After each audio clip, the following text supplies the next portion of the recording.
नमस्कार। पिछले वीडियो में हमने बिहारी सतसई के कुछ दोहों की व्याख्या की थी। उसी क्रम में आगे देखते हैं। नेहुन नैननु को कछु उपजी बड़ी बलाए, नीर भरे नित प्रति रहे तऊ न प्यास बुझाए। बिहारी कहते हैं कि कोई वियोगिनी नायिका या गोपी कह रही है कि मेरी इन आँखों को प्रेम नहीं है, मेरी इन आँखों की यह जो दशा हो रही है, यह जो स्थिति है, यह कोई प्रेम नहीं है। नेहु, यह कोई प्रेम नहीं है। नैननु, इन आँखों का यह कोई प्रेम नहीं है। उपजी बड़ी बलाए, इनको तो कोई बड़ी बीमारी लग गई है, इन पर तो कोई बड़ी विपत्ति आ गई है, कोई बीमारी ही इनको लग गई है। क्या कारण है? नीर भरे नित प्रति रहे तऊ न प्यास बुझाए, कि ये जल से, नीर से, पानी से दिन रात भरे रहते हैं, लेकिन फिर भी इनकी प्यास नहीं बुझती है। भाव यह है कि नायिका वियोगिनी है। श्री कृष्ण के या नायक के दर्शनों की प्यास उसकी आँखों को हमेशा लगी रहती है। श्री कृष्ण के वियोग में, नायक के वियोग में नायिका की आँखों से दिन रात अश्रुधारा बहती रहती है। वह रोती रहती है, विलाप करती रहती है, जिसके कारण आंखें हमेशा ही पानी से भरी रहती है। दूसरी ओर श्री कृष्ण के या नायक के दर्शन उसे नहीं हो पाते हैं, तो आंखें श्री कृष्ण को नहीं देख पाने के कारण दर्शनों की प्यास से हमेशा ही तड़पती रहती है। तो यहाँ पर किसी वियोगिनी नायिका की दशा का वर्णन बिहारी ने किया है कि वह अपनी आँखों को लेकर के अपनी आँखों की पीड़ा का वर्णन इस प्रकार करती है। आगे देखते हैं। पाए महावरु देन को नाइन बैठी आए, फिर जान महावरी एड़ी मीड़ती जाए। यहाँ पर किसी नायिका के सौंदर्य का वर्णन किया गया है कि कोई नाइन, नाई की पत्नी को नाइन कहा जाता है, कि कोई नाइन जो है नायिका के पैरों में महावर लगाने के लिए आकर के बैठी है। महावर लाल रंग का पदार्थ होता है जो पैरों की सुंदरता बढ़ाने के लिए लगाया जाता है। तो कोई नाइन जो है नायिका के पैरों में महावर लगाने के लिए आकर बैठी है। फिर जानी महावरी एड़ी मीड़ती जाए।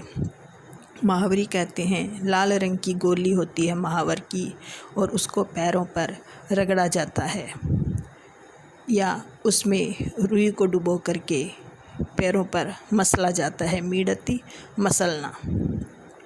तो वह जो नाइन है, नायिका के पैरों की स्वाभाविक सुंदरता, लालिमा, एड़ी की जो लालिमा है, उसको देख करके उसको भ्रम हो जाता है कि उसने महावर लगा लिया है।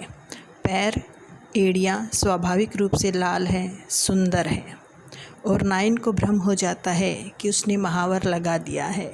तो बार बार वह उस महावर को समझ करके, एड़ियों को ही महावर लगा हुआ समझ करके उसी को मसलती रह जाती है। व्यंजना यह है कि नायिका का सौंदर्य, जो स्वाभाविक सौंदर्य जो है, नाइन के लिए भ्रम का कारण बन जाता है। उसे नायिका के स्वाभाविक सौंदर्य में, पैरों की लालिमा में महावर का भ्रम हो जाता है। यहाँ किसी कोमलांगी सुंदर नायिका की स्वाभाविक सुंदरता का वर्णन बिहारी ने किया है। अगला दोहा। मंगल बिंदु सुरंग, मुख शशि केसरी आड़ गुरु, इक नारी लहि संग, रसमय किए लोचन जगतु। इस दोहे में श्लेष अलंकार का चमत्कार है। एक प्रकार से मंगल बिंदु सुरंग, की नायिका के मुख पर जो लाल रंग की बिंदी है वह तो मंगल ग्रह है। मुख शशि, नायिका का जो मुख है वह चंद्रमा है। केसरी आड़ गुरु, और उसने केसर का पीले रंग का जो आड़ा तिलक लगा रखा है, टीका लगा रखा है, वह बृहस्पति है।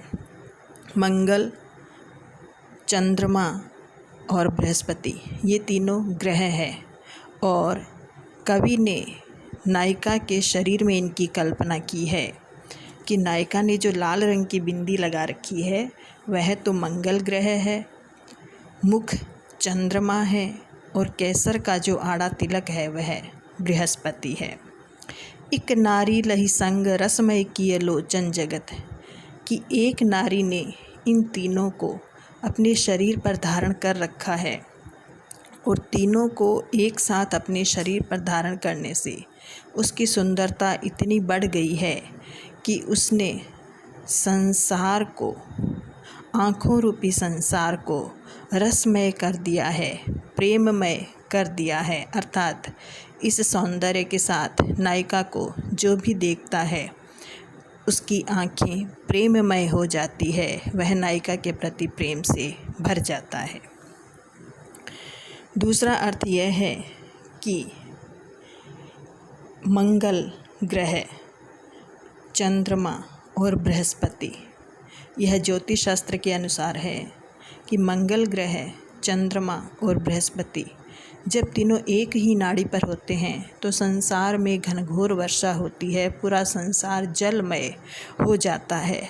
तो जिस प्रकार इन तीनों के एक ही नाड़ी पर, एक ही राशि पर होने से पूरा संसार जलमय हो जाता है, उसी प्रकार यहाँ पर एक नारी ने, एक स्त्री ने इन तीनों को एक साथ धारण किया हुआ है, जिसके कारण आँखों रूपी संसार, आँखें रूपी जो संसार है वह रसमय हो गया है, जलमय हो गया है, प्रेममय हो गया है। बिहारी के लिए कहा जाता है कि बिहारी बहुज्ञ थे। बहुज्ञ जिसे बहुत सारे विषयों का ज्ञान हो।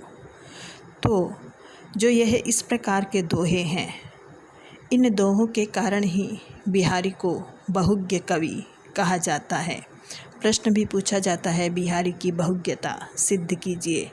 तो जो इस तरह से उनको अनेक विषयों का ज्ञान था, ज्योतिष शास्त्र का ज्ञान, गणित का ज्ञान, आयुर्वेद का ज्ञान, और इस ज्ञान का उपयोग उन्होंने अपने ग्रंथ में किया है।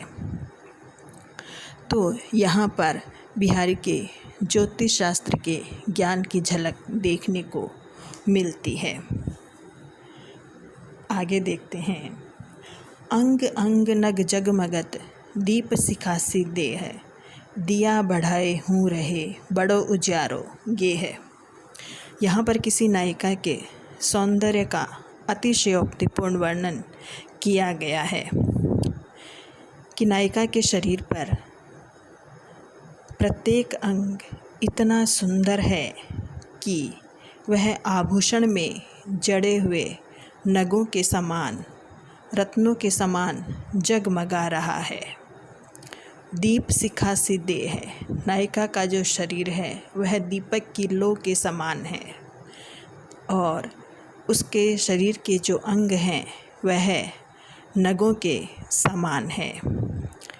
दिया बढ़ाए हूँ रहे बड़ो उजारोगे है। तो इन नगों की चमक, इन अंगों की चमक और दीपक की लौ के समान उसका जो शरीर है, उसके कारण दीपक को बुझा देने पर भी घर में बहुत उजाला बना रहता है। दिया बढ़ाए, दिया बुझाना, दीपक बुझाना, उजारो उजाला, गे है घर, कि दीपक के बुझा देने पर भी नायिका के शरीर की चमक के कारण उजाला बना रहता है, अंधेरा नहीं होता है। दीप शिखासी देह है, उपमा अलंकार है और नायिका के सौंदर्य का बहुत बढ़ा चढ़ा करके वर्णन इसमें किया गया है। धन्यवाद। आगे के दोहों की व्याख्या अगले क्लास में करेंगे।